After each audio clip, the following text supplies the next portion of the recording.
viver se traduz em lutar. Lutar contra o quê? Então eu lhe respondo: contra correntes sofismáticas que brotam por todos os lugares deste mundo, de um solo permeado de sombras e nódoas muito ruins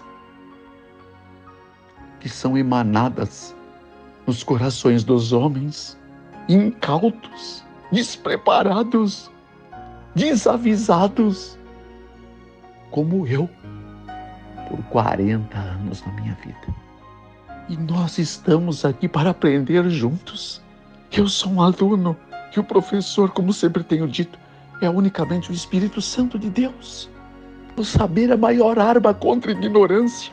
Eu penso que você deve concordar. E a graça magistral do saber, nós aprendemos mesmo nas Escrituras Sagradas. São mais de 6 décadas de experiência para poder te garantir que isso é bem real. E eu já li milhares de páginas e não achei nada que pudesse ser tão objetivo, direto, transformador e elucidativo como as palavras dessa Escritura que transformam vidas, ideais, futuros e destinos. O autor das Escrituras é o provedor de tudo que quer nos ensinar a fonte eterna do saber. E quanto à sabedoria, nós aprenderemos ao viver a vida, em especial com os humildes de espírito, porque afinal deles é o reino de Deus. Sermão da Montanha 5, verso 3. Imagine quantas coisas eles nos podem ensinar. Onde eu mencionei que o único erro verdadeiro é aquele que você não aprende nada. Portanto, cabe muito bem afirmarmos conjuntamente que o seu maior professor foi o seu maior erro. Erros são as provas vivas de que nós estamos tentando. Eu ainda poderia melhorar, procurando viver melhor. Aprendi que não devemos esperar momentos perfeitos, porque eles podem demorar muito, mas quando nós nos esforçamos, Salmo 31, 24, Deus compreende que precisamos dele. Ele não faz o possível. Nunca esqueça disso, porque ele ainda é o Senhor do impossível. É só nessa esfera que ele atua. Amém? A partir dessa compreensão, ele vai te conceder o dom para você fazer cada momento a oportunidade perfeita para a tua vida. Isso é incrível e é totalmente possível, porque vem do alto, desce do Pai das Luzes, como uma boa dádiva e um dom perfeito. E ele não sofre qualquer tipo de variação. Tiago 1,17. E assim, eu pude aprender e continuo aprendendo como tornar as maiores tristezas em anunciadoras das nossas maiores alegrias, recheadas de felicidade. Já foram preparadas para você, mas infelizmente alguns não vão colher. Sim, vão terminar esta vida forro, zerados, porque não insistiram, não foram determinantes. Me lembro de um texto do livro de Jó, 22, 28, que diz: determinando você algum negócio no teu coração, na tua mente, minha irmã, na tua mente, você determina e vai ser firme, diz o texto, e a luz que é de Deus vai brilhar em teu caminho. É uma afirmação do céu, mas eu tenho que fazer a minha parte. Volto de novo no mesmo ponto e você vai colher os frutos mais extraordinários já preparados para você. Eles não vendem em mercado, porque são invendáveis, têm que ser conquistados. Enquanto eu seguir um plano contrário ao original de Deus para minha vida e você para a tua vida, você vai estar se distanciando a quilômetros, às vezes milhares, como eu me distanciei, da melhor condição de vida preparada para você antes da eternidade. Epístola aos Efésios, capítulo 1, versos 13 e 4. Eu penso que vale conferir, aliado a 4:40 do Evangelho de Marcos. E também eu posso somar 9:24 para tornar mais potencial a mensagem do céu. Marcos também. Os meus anos de experiência, eu nunca vi qualquer ser humano conseguir voar sem primeiro tirar os pés do chão. Você concorda? E por toda a conjunção desse testemunho, cheio de distrações para se fazer com pinça, de aprendizado, de sabedoria, de conhecimento, de estratégias, as que não fazer e as que eu deveria já ter feito, para você, enfim, aprender o que eu levei uma vida, que a verdadeira felicidade é ser feliz sem motivos. É incrível, mas é uma realidade. Sem motivos humanos aparentes, mas há uma sorte de motivos áureos, ou seja, do alto, que só quem sabe pode viver. Será que você é capaz de me entender? Se não, você precisa ler, separar e pensar por um longo tempo nesse texto do Evangelho de João 16:12. Faça para lhe ajudar, porque nem mesmo a árvore é capaz de provar a doçura dos seus próprios frutos, não é mesmo? Os rios não bebem das suas próprias ondas ou correntes, e nem as nuvens despejam água sobre si mesmas. Portanto, todo saber, toda energia, toda vibração, com a alegria que temos ao conhecer mais daquilo que para poucos tem sido revelado, porque são segredos. Salmo 25:14, os segredos de Deus são para aqueles que o temem, a esses fará conhecer o seu conserto, a sua aliança. Ele quer reafirmar,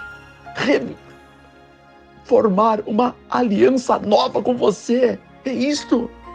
Qualquer homem de bem deve usar este aprendizado para o benefício de todos que esperam, porque sabem que há algo muito melhor. E quando eu falo que está por vir, já era para ter vindo. Pode ser hoje o dia que começa para você. É quando você entender e começar a viver de uma forma, cada uma das promessas de Deus faça sentido e você saia como num pomar para colhê-las e leve um bom cesto, porque é assim que eu entro no meu pomar, com vários cestos profundos da graça do saber celestial. O plano é viver a história que um dia você amaria contar para os seus descendentes e que eles contarão para os seus descendentes e os descendentes deles. Você marcou uma história, uma família, uma comunidade, um espaço terrestre, um espaço no universo, porque você foi criado para ser um espetáculo ao mundo, aos anjos e aos homens. 1 Coríntios 4, verso 9. Não é eu que disse, foi Deus. Portanto, você pode crer.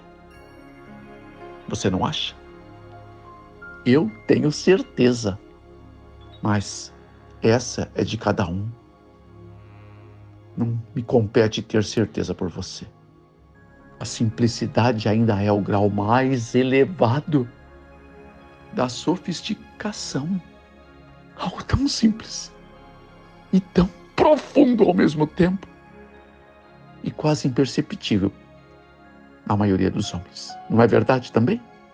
Não adianta eu entrar e narrar para você esta parte da história de Lilian sem você se embasar em pilares que venham ser alicerces firmes para você experimentar, aplicar na tua vida e ansiar por uma mudança. Mudança é a única constante do universo para os homens. Somente Deus é o único que nunca muda. Malaquias 3:6, isso é fantástico. Faltavam poucos minutos para meia-noite. Eu havia acabado de chegar de viagem. Estava muito esgotado, mas o telefone tocou. Era o Nicolas, como eu disse ontem. E ele estava aflito. Ele estava agoniado. Ele gritava do outro lado, como se eu não pudesse bem ouvi-lo, pedindo que eu, por favor, corre para cá, tio Fernando, corre para cá. Eu perguntei, o que está acontecendo? Ele falou, não, o senhor precisa vir, o senhor precisa vir. Ele não conseguia falar. Essa é a verdade. Eu desliguei o telefone, respirei fundo, pedi a Deus uma sobrecarga de energia, a do céu, e fui até a morada da Lilian e de seus filhinhos. Já fazia algum tempo que a gente não se via por causa das viagens, e eles estavam seguindo o curso daqueles que agora seguiam junto a Cristo. E ao chegar lá, já era passado de meia-noite, certamente. E aquela cena está aqui na minha mente agora, é impossível de apagar. Eu entrei naquela pequena casa. Assim que eu bati a porta, o Nicolas correu, abriu. Ele me abraçou, agarrou, me apertou e me puxou para dentro. O abraço era de gratidão, porque eu tinha ido. E ele me leva, quase que arrastando, como se fosse necessário. E lá, na cama de casal de Lilian, ela estava só, ela estava deitada, estava transpirando muito, o corpo estava avermelhado, ela agonizava um pouco. Mas assim que ela percebeu que eu estava ali, ela procurou se refazer. O quadro é que as crianças choravam. Até os pequeninos, como a Marianne e o David. Eles não entendiam o que estava bem se passando ali, mas eles viam os irmãos maiores chorando.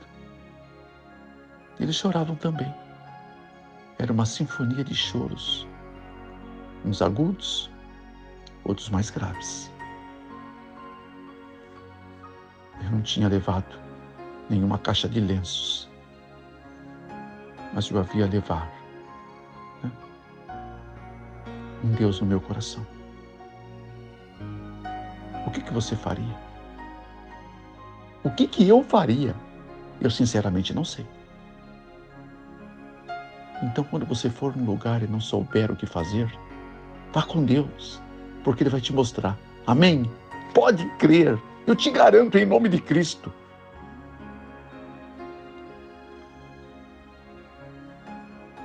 Antes, Lilian fez um sinal que eu chegasse mais perto. E eu cheguei tanto quanto eu pude. Ela pediu a minha mão. Ela não conseguia mais apertar. estava muito fraca. O corpo estava parecendo uma brasa. Ela estava com 39,8 de temperatura. Ela me disse: Fernando, Lux, chegou meu momento. Eu pedi que te chamassem, não porque eu estou com medo de partir. Eu não estou com medo. Eu já tinha te falado. E realmente ela falou. E eu falei para você também. Ela queria apenas revalidar uma palavra. Mas ela me relembrou que ela estava bem. Ela falou: Fernando, eu não tenho mais medo de partir. A morte não pode me deter, porque aqueles que se rendem a Cristo vão ressuscitar no último dia. Foi tão lindo ouvi-la. Olha o momento que ela estava para relembrar essa promessa. 6,54 do Evangelho de João, 11, 25 e 26 também, e 5, 28. Ela, portanto, dúvida nenhuma tinha. Ela estava segura. Ela tinha uma grande preocupação, estava estampado no rosto dela. E você com certeza já percebeu. Os filhinhos, o que seria deles? Você sabe o que havia acontecido? Quando ela entrou nessa situação, caminhando para um coma, ainda que superficial, e ela despertou quando eu cheguei, tipo uma renovação de energia que o corpo emite quando estamos numa sensação de um perigo iminente, através da adrenalina, da noradrenalina. Ao escutar o Nicolas gritando meu nome, ela ressurge daquela situação superficial para me inquirir em algumas coisas. Eram os seus filhinhos, justamente. O que aconteceu é que o Carlos, ele já tinha uma tendência depressiva. Ele havia saído já fazia 3 dias. Ninguém sabia onde ele estava. Ele disse que não tinha condição alguma de presenciar a mulher da sua vida morrendo. Você pode dizer que ele era um fraco? Não faça isso. Não faça. Porque muito mais fraco que ele fui eu, nos anos sombrios da minha vida.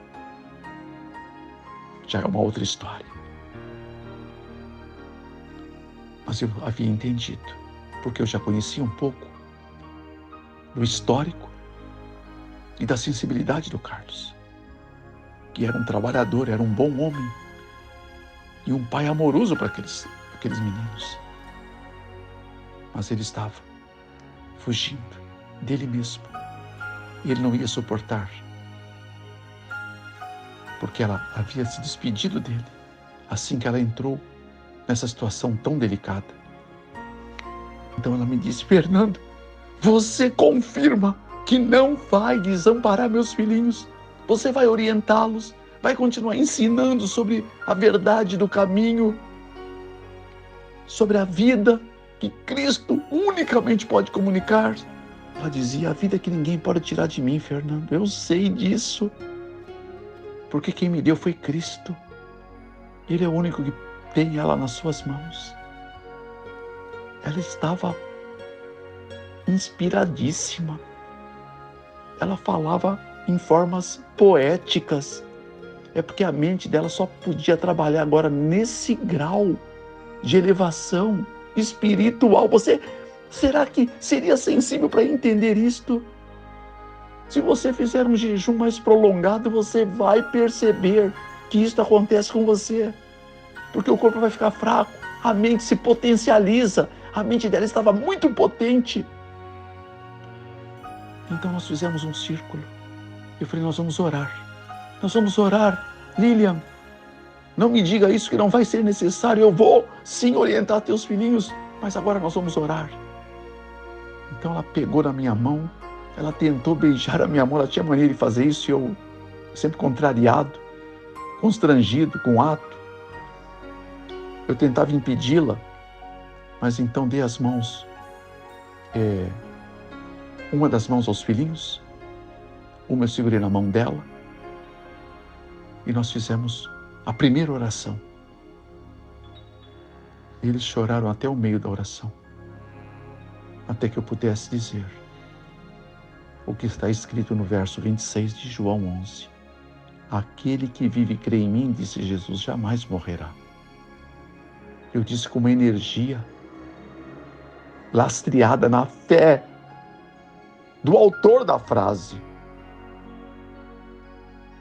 A oração durou alguns minutos. Depois houve um silêncio. Um silêncio que, traduzido, era igual a esperança.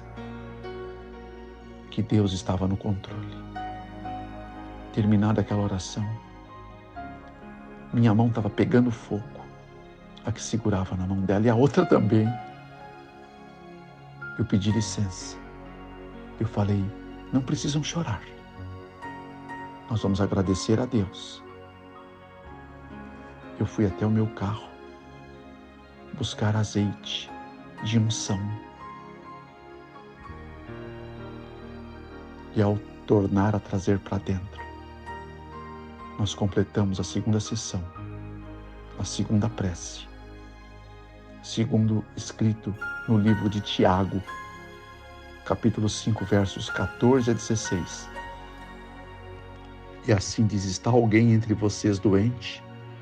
Chamem os presbíteros da igreja e orem sobre este enfermo, ungindo-o com azeite em nome do Senhor. E a oração da fé salvará o doente. E o Senhor o levantará. E se houver cometido pecado, ser-lhe-ão perdoados. Olha o tamanho da promessa. Confessai as vossas culpas uns aos outros e orai uns pelos outros, para que possam sarar. E a oração feita por um justo pode muito em seus efeitos. É esse texto. Nós também lemos Isaías 53. Olha que curioso. Verso 1. Quem deu crédito à nossa pregação? Ou à nossa palavra? E quem se manifestou o braço do Senhor? Eu não vou recitá-lo inteiro, mas vale a pena lembrar do verso 4 e 5, porque verdadeiramente Ele tomou sobre si as nossas enfermidades e as nossas dores Ele levou sobre si, e nós o reputávamos por aflito, ferido de Deus e oprimido, mas Ele foi ferido pelas nossas transgressões, moído pelas nossas iniquidades, e o castigo que nos traz a paz estava sobre Ele. Pelas pisaduras que sofrera, nós fomos sarados. Você entende? Acho que com certeza sim. São as promessas. Fazem parte das 7.486. E eu rendi graças pela salvação da Lilian, dos filhinhos, do esposo. Lembrando do Salmo 103. Bendiga minha alma ao Senhor. Sim, bendiga minha alma. Bendiga a minha alma ao Senhor. E tudo que há em mim bendiga o seu santo nome. Bendize a minha alma ao Senhor e não esqueça de nenhum só dos seus benefícios, porque é Ele que perdoa todas as nossas iniquidades e sara todas, está escrito na tua Bíblia, todas as nossas enfermidades. em nome de Jesus. Aquele azeite, ele passa a ser santificado pela fé. E eu ungi a face, a fronte de Lilian, na presença dos filhinhos que oravam comigo. E estava completa a unção. Cantamos 3 hinos. Eu quase que cantava só. Eles me acompanhavam em algum instante, mas nos coros era para estabelecer um clima que nós precisávamos para a unção. Tantos anjos do céu vieram, encheram de novo aquela casa com graça que só Jesus pode comunicar. Terminada a unção, Lilian abriu os olhos de novo. Eu disse para ela: eu poderia olhar para você, Lilian, por 1 segundo apenas e encontrar mais de 100.000 razões para amar você. O amor de Jesus. Ela sorriu, meneou a cabeça. Beijei suas mãozinhas. Ela falava bem baixinho para mim, com a força que tinha: eu estou partindo. Obrigado por me trazer segurança. Eu falei: sim, você está partindo para os grandes dias da tua vida. A unção, com aquela promessa, pode levantar aqui ou pode levantar para a vida eterna. Não é mesmo? É Deus quem decide. A minha vontade foi manifestada. Que a Lilian pudesse retomar todos os cuidados e a dianteira daquela família.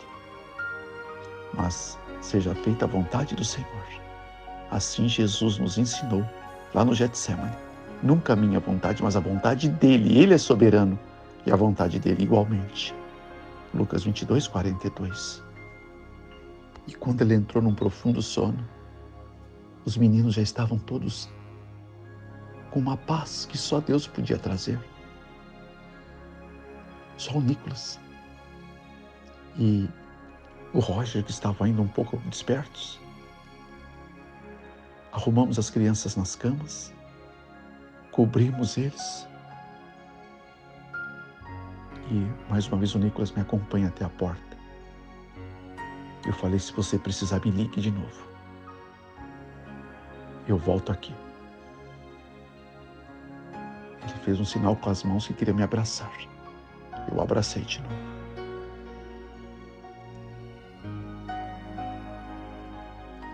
Derek era o seu primeiro nome, mas por ser uma conjunção bem diferente, eu gravei os dois naqueles dias. E às vezes na aflição chamava de um nome, e nos momentos mais tênues, o outro nome. Como muitas mães fazem, né? Em momentos que elas mesmo definem o grau de importância de cada chamado dos seus filhos. Eu estava muito preocupado com Carlos. Se ao menos eu soubesse aonde ele estava, eu iria naquele mesmo momento visitá-lo, orar com ele, comunicar força, esperança que só Deus pode dar. Mas eu não sabia, a família não sabia. E agora íamos ter que aguardar. É uma hora difícil de aguardar. Eu cheguei em casa tão cansado que mal conseguia me trocar. Mas eu clamei mais uma vez a Deus e peguei no sono em oração. Já eram por volta de 13h30 da manhã. 5h30 da manhã. O telefone toca de novo. Eu estava perto dele. Eu acordei um tanto aflito, E quando me veio à mente o rosto e a situação de Lilian, eu me levantei como se fosse uma emergência. Quem estava chamando? E quanto a esta ligação, eu preciso te explicar melhor amanhã. Amanhã nós vamos terminar o testemunho. E você vai compreender muitas coisas. São as lições dos céus para a nossa vida. Eu sou um aluno que costuma ficar nas primeiras fileiras para aprender.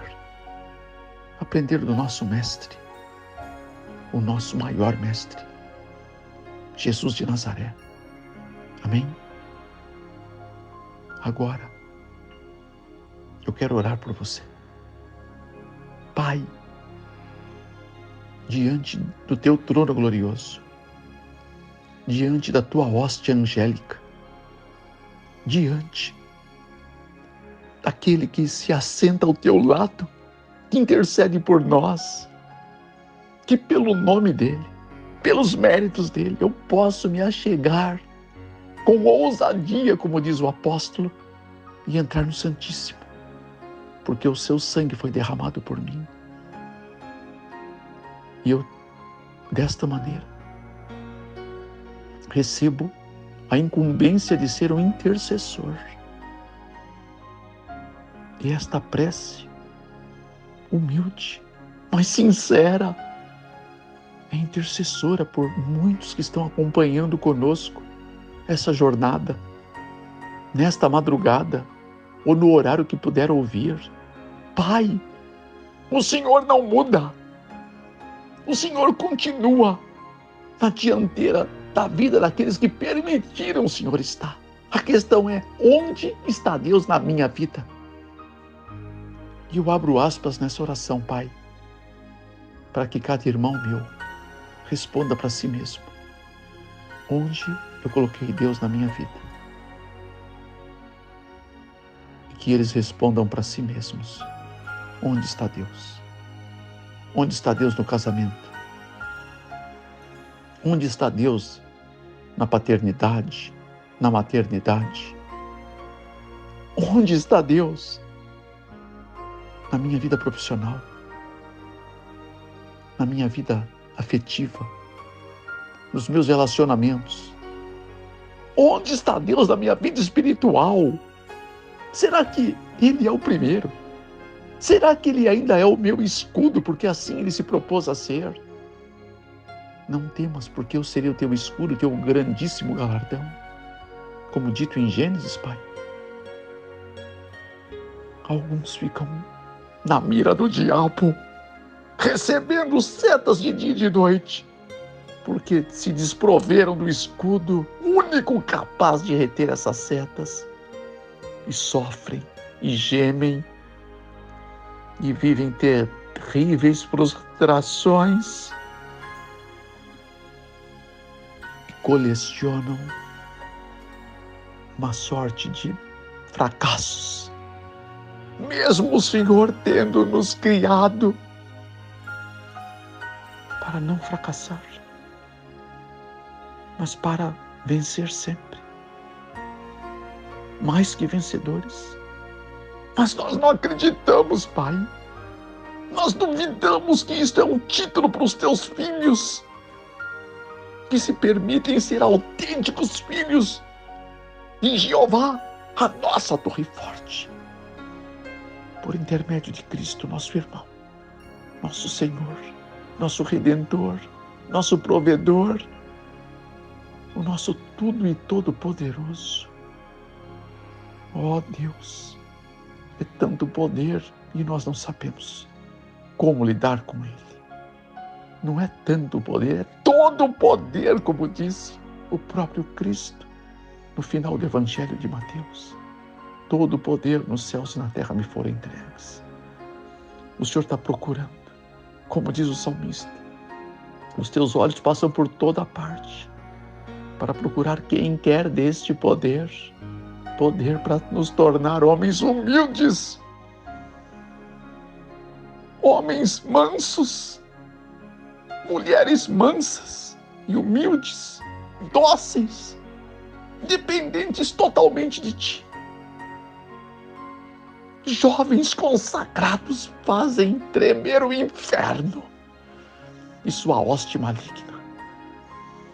Jovens consagrados brilham com uma luz intensa que ofusca até os olhos do maldito príncipe das trevas. Aleluia, o nome do Senhor. Esses jovens poderão ser responsáveis de superlotar o céu de jovens que hoje são incautos, são despreparados, querem os prazeres desse mundo porque não conhecem o prazer eterno. Às vezes milhares de estímulos se predispõem a buscar para ter migalhas de prazer chulo. Ó Deus, muda a história de todos os sinceros de coração. São lares inteiros que precisam de mudanças. Cada qual desejoso, apresente o seu lar a Deus agora. Eu apresento o meu, Senhor. Eu apresento a minha família. Eu apresento as pessoas que eu mais amo. Os nomes eu cito pessoalmente. Cada um cita os seus. O Senhor está ouvindo. O Senhor quer fazer uma obra muito especial. Eu não preciso, Pai, não preciso ser filho de vidente. Muitos estão à mercê de espíritos imundos. Alguns, até trabalhos imundos foram feitos contra eles. Aqueles que têm um avanço espiritual sabem que isto é infelizmente comum. Mas não é comum que atinja os seus filhinhos, porque também está escrito, Pai, que o Senhor seria para ela a Jerusalém, com uma muralha de fogo ao redor, e nós somos Jerusalém. E bem no meio dela a sua própria glória, dito pelo profeta Zacarias. Eu creio e sou recebedor, Pai. Desta forma, toma os lares que estão sendo agora oferecidos a Ti. Toma os filhinhos da gente. Toma os cônjuges. Toma os nossos pais. Toma, Pai, a nossa igreja, nossos líderes, nosso pastor. Tome os presidentes, os que ajudam a governar a Tua igreja na terra, em nome de Jesus e para a Tua glória, aqueles que fazem por puro amor ao Senhor, e que todos possamos cumprir a nossa missão de preparar um povo para que esteja em pé no grande dia do Senhor, e que nós mesmos, Pai, não havemos de faltar, lembrando que quem está em pé cuide para que não caia, disse o apóstolo. Eu agradeço, Pai, por essa chance, por essa oração, pela graça da cura, que cada oração nós temos uma possibilidade de cura. A espiritual é garantida e eu declaro a cura espiritual para todos que participam, Pai. Essa é a mais importante das curas, porque quando ela acontece de todo o coração, no íntimo da gente, então essa cura prepara todas as outras que nós precisamos. E como um imã vai atrair as curas do céu. Em nome de Jesus, tome cada um dos teus filhinhos que oram para a tua glória. Amém, amém, aleluia. Amigos preciosos, inscrevam-se se vocês ainda não são e nos ajude a esparramar a chama da esperança. Compartilhem para a glória de Deus. Cada compartilhamento é uma esperança que você está promovendo e pode redundar em salvação de uma centena de almas. Não duvide que Deus pode fazer isto. Acione o sininho, coloque um like ou dislike, tudo isso a plataforma requer, e um comentário, e pode ser a sua oração que você pede e nós oraremos. Em nome de Jesus, um feliz amanhecer para você.